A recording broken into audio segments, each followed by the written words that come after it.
Dear finance professionals and students, welcome to podcast of Fca Deepak Rao, a practicing chartered accountant. Daily news and updates for 17th February 2026.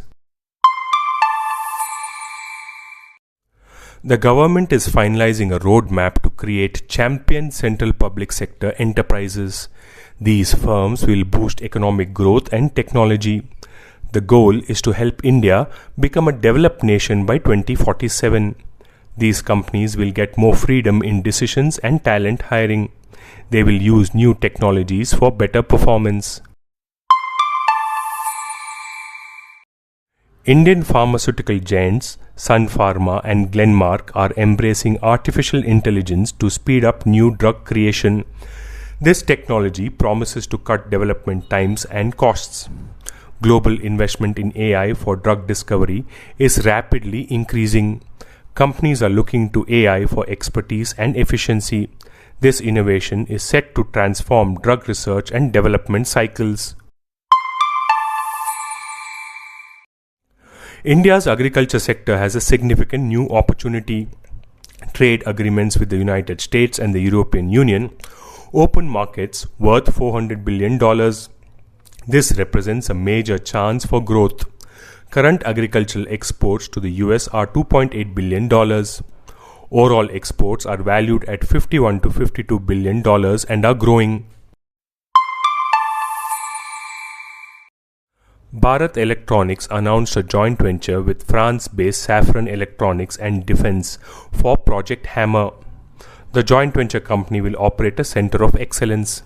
It will act as a technology partner for the manufacturing, supply, maintenance and repair of guidance kits used in the Hammer weapon system. The primary end users of the system will be the Indian Air Force and the Indian Navy. Other Indian defense users may also be added later based on mutual agreement.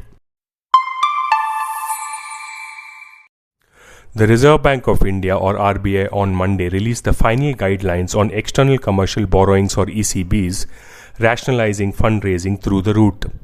The amended regulations have rationalized the ECB framework by expansion of eligible borrowers and recognized lenders' base, rationalization of borrowing limits and restrictions on average maturity period, removal of restrictions on the cost of borrowings for ECBs, review of end-use restrictions, and simplification of reporting requirements.